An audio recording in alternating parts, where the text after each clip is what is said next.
धावडा येथील श्री रावसाहेब पाटील दानवे आश्रमशाळेत डॉक्टर बाबासाहेब आंबेडकर यांची 135वी जयंती उत्साहात साजरी।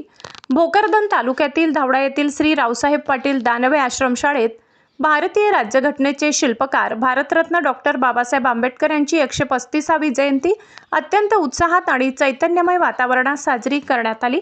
कार्यक्रमाच्या सुरुवातीला महामानव डॉक्टर बाबासाहेब आंबेडकर यांच्या प्रतिमेचे पूजन मान्यवरांच्या हस्ते करण्यात आले। यावेळी जय भीमच्या घोषणांनी शाळा परिसर दुमदुमून गेला होता। विद्यार्थ्यांचे प्रबोधनपर विचार या प्रसंगी आयोजित कार्यक्रमात शाळेतील विद्यार्थ्यांनी डॉक्टर बाबासाहेब आंबेडकरांच्या जीवनावर आधारित प्रेरणादायी भाषणे केली। बाबासाहेबांनी दिलेला शिका, संघटित व्हा आणि संघर्ष करा हा मंत्र विद्यार्थ्यांनी आपल्या जीवनात कसा अंमलात आणावा यावर शिक्षकांनी मार्गदर्शन केले। डॉक्टर बाबासाहेब आंबेडकरांनी केवळ एका समाजासाठी नव्हे तर संपूर्ण राष्ट्राच्या प्रगतीसाठी योगदान दिले। त्यांचे विचार हे आधुनिक भारताचा पाया आहे। प्रतिमा पूजन मान्यवरांच्या हस्ते पुष्पहार अर्पण केले। विद्यार्थ्यांनी बाबासाहेबांच्या कार्याचा गौरव केला।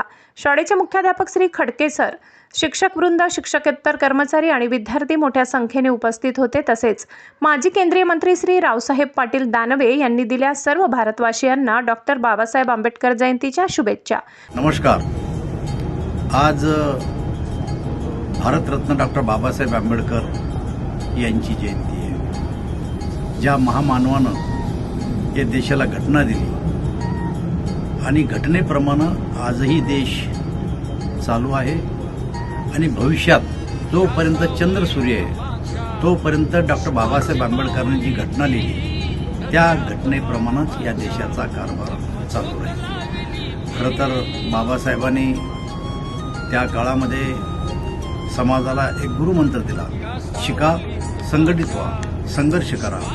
शिक्षण हे वाघिणीचं दूध आहे, ते प्राशन जर केलं तर माणूस वाघासारखा गुरगुर केल्याशिवाय राहत नाही। आणि मला असं वाटतं की हा कानमंत्र डॉक्टर बाबासाहेब आंबेडकरचा समाजाने घेतला आणि त्यामुळंच समाजातील अनेक मुलं मोठमोठ्या पदावर जाऊन देशाचं नेतृत्व करतात आणि मोठमोठ्या ऑफिसर होऊन आज प्रशासनामध्ये सुद्धा काम करतात। हे जर कोणामुळे शक्य झालं असेल ते डॉक्टर बाबासाहेब आंबेडकरांमुळे। मला असं वाटतं डॉक्टर बाबासाहेब आंबेडकर हे या देशासाठी एक प्रेरणादायी नेतृत्व होऊन गेलं। त्या महामानवाला मी आजच्या प्रसंगी नमन करतो। शहा न्यूज मराठीसाठी न्यूज रिपोर्टर राजू शहा, जालना।